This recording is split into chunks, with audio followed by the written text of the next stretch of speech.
Wir lieben ja alle unsere älteren Computer. Endlich die Sachen einbauen, die man damals gerne haben wollte, ist einfach nur geil. Selbst ich habe nun einen starken Windows 7 PC, den mein damaliges Ich gerne gehabt hätte. Eine Sache kommen wir aber nicht herum. Die Festplatten, die werden ja auch nicht jünger.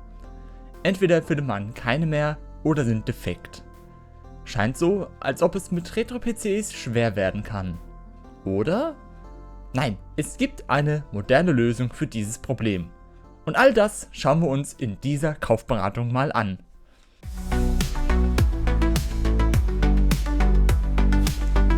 Gute allerseits. Nach einer langen Zeit müsste ich eigentlich mal wieder Kaufberatungen machen. Und warum nicht denn gerade zu diesem Thema? Moderne Festplatten für alte Computer.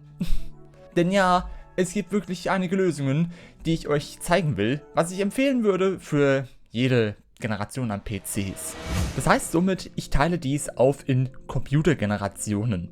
Halt von den ersten PCs von etwa 1981 bis 1995 und dann halt von 95 bis 99, 2000 bis 2009 und halt 2009 und plus weiteres. Das ist halt, da jede Computergeneration andere Interfaces hat für die Festplatten und andere Gegebenheiten mit dem System und so. Beispiel hier, mein 286 PC hier, der hat eine MFM-Festplatte, die mit aller Sicherheit nicht mehr lesen kann. Oder diese IBM DeskStar, DeskStar, die häufiger kaputt gehen und Ausfälle haben, wie die Züge bei der Deutschen Bahn. Ich denke mal, so machen wir das. Wer irgendwo vorspulen will, unten in der Beschreibung habe ich auch die Zeitstempel versehen, bis wenn euch irgendwie eine Zeitspanne direkt interessiert. Doch nach den langen Labern fangen wir mal an mit der ersten PC-Generation von 1981 bis 1995. Solche PCs haben mit aller Sicherheit einen ISA-Slot. Oder auch, wenn es neuere Computer sind, einen IDE-Controller als Karte oder schon auf dem Mainboard integriert. Wahrscheinlich läuft bei jedem dieser PCs MS-DOS drauf oder eine ganz frühe Windows-Version. Und in diesem Fall empfehle ich die Compact Flash-Karten mit einem passenden Adapter. Dieser Adapter gibt es für den ISA-Slot und auch für die IDE-Schnittstelle. Beide Varianten haben dann auch die Möglichkeit, von außen erreichbar zu sein, um Daten noch einfacher mit einem modernen Computer zu übertragen. Und es gibt diese teilweise noch mit geringerem Speicherplatz, was bei älteren Systemen gut ist, da diese als Beispiel 4 GB oder mehr nicht sehen können. Und für MS-DOS sind diese Karten gut und vollkommen geeignet. Bei Windows wiederum ist es gut, dass wenn ihr viel Arbeitsspeicher habt oder die Swap-File deaktiviert. Denn dadurch, dass Windows einen Teil der Festplatten auch als Arbeitsspeicher nehmen kann, ist es wirklich ein Todesurteil für die CF-Karten aufgrund des ständigen Schreibens. Und unter DOS ist es auch kein Problem, denn unter DOS wird häufiger gelesen, statt drauf zu schreiben. Übrigens, so können auch diese Adapter aussehen. Und an CF-Karten würde ich euch die Transcend oder SanDisk und keine No-Name-Sachen von Amazon empfehlen.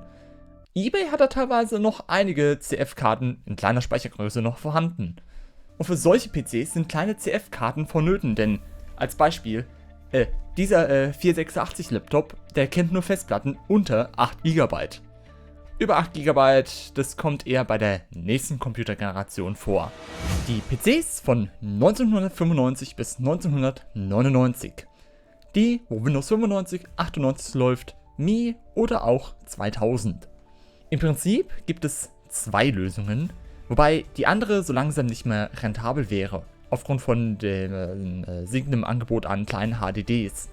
Technisch gesehen geht unter Windows 95, 98 und Mi Festplatten bis 137 GB oder auch gar mit 2 TB mit den besten Voraussetzungen.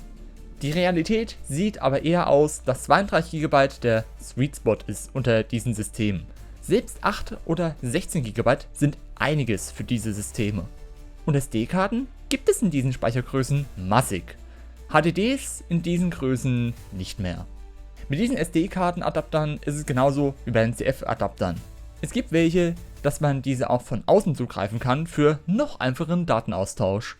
Und funktionieren tut das super. Ich meine, mein Windows 98 PC, da läuft auf so eine SD-Karte und es funktioniert super. Einziger Haken dran, irgendwie nicht jede SD-Karte funktioniert bei mir hier einwandfrei. Ja, zum Beispiel die Eigenmarke vom Müller, die funktionieren hier einwandfrei. Aber von Hama komischerweise nicht. Fragt mich nicht warum. Damit aber vorhandene auch lange laufen, würde ich euch auch hier empfehlen, die Swap-File zu deaktivieren. Denn auch SD-Karten können durch das ständige Schreiben leiden. Fun Fact aber noch dazu. Die SD- und CF-Karten werden in diesen alten Systemen nicht als solche Karten gesehen, sondern als reguläre Festplatten. Bei zukünftigen Systemen wird das dann wiederum schwer, da es dort dann wirklich als solche Wechselmedien gesehen wird.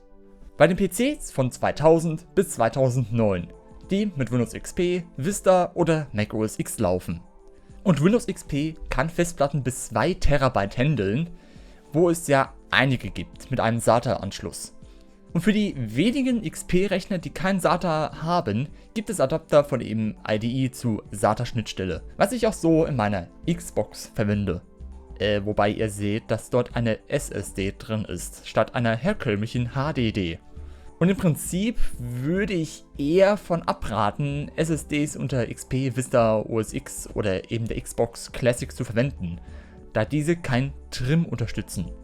Und das mit dem Trim kann man so erklären. Stellt euch die SSD wie ein Bücherregal vor.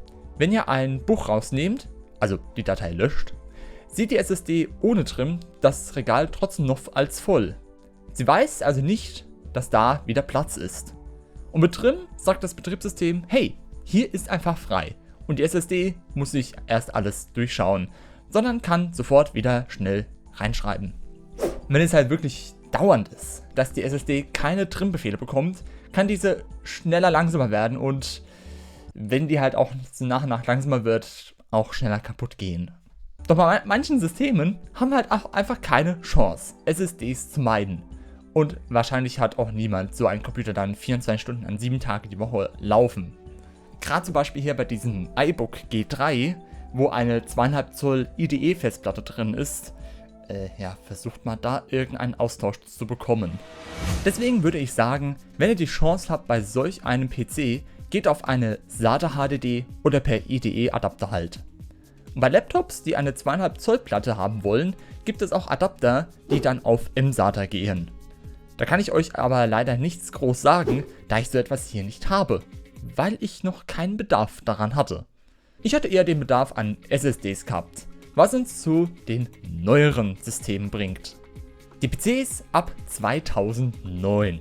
Ab Windows 7 und Mac OS X 10.6 Snow Leopard wird Trim auch von den Systemen unterstützt, womit SSDs auch eine valide Option sind. Windows 7 hat das nativ drin.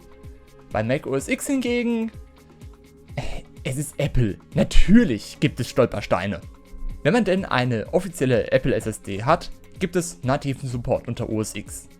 Andere Marken an SSDs müssen mit einem Enabler für OS X dann aktiviert werden.